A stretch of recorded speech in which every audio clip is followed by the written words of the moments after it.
প্রিয় দর্শক, আসসালামু আলাইকুম রহমতুল্লাহ। নোয়াখালী সোনাইমুড়িতে এক যুবকের মরদেহ উদ্ধার করেন থানা পুলিশ। তথ্য প্রতিবেদনে ছিলেন মোহাম্মদ সালাউদ্দিন।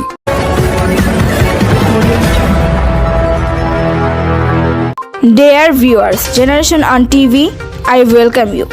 সোনাইমুড়ি রেল স্টেশনের উত্তর পাশে রেল লাইনের পশ্চিম ভাসমান অবস্থায় এক ব্যক্তির মরদেহ উদ্ধার করেন থানা পুলিশ।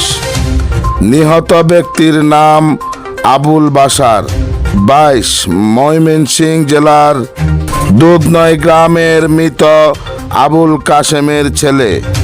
শুক্রবার 6 সেপ্টেম্বর বিকেল 4:30টার সোনাইমুড়ি পৌরসভার 7 নং ওয়ার্ডে বড়লা গ্রামে রেল লাইনের পশ্চিম পাশ থেকে ভাসমান অবস্থায় তার মরদেহ উদ্ধার করা হয়।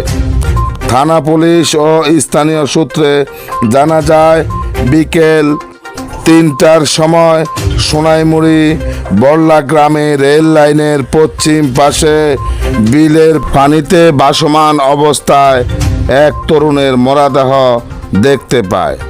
স্থানীয়রা খবর পেয়ে ঘটনাস্থলে আসেন। আসার পর তারা সোনাইমুড়ি থানা পুলিশকে জানান।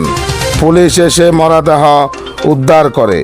সোনাইমুড়ি থানার ভারপ্রাপ্ত কর্মকর্তা ওসি বখতিয়ার উদ্দিন চৌধুরী বলেন, লাশের সুরতহাল রিপোর্ট প্রস্তুত করার সময় তার পরিহিত লুঙ্গির কোষ থেকে একটি মোবাইল ফোন পাওয়া যায়। পরে ওই মোবাইলের সূত্র ধরে তার পরিচয় পাওয়া যায় যে সে এখানে শ্রমিক হিসাবে বিভিন্ন কাজকাম করত। প্রাথমিকভাবে ধারণা করা হচ্ছে, কয়েকদিন আগে বন্যার পানিতে মাছ ধরতে গেলে পানির স্রোতের কবলে পড়ে হয়তো মৃত্যু হতে পারে।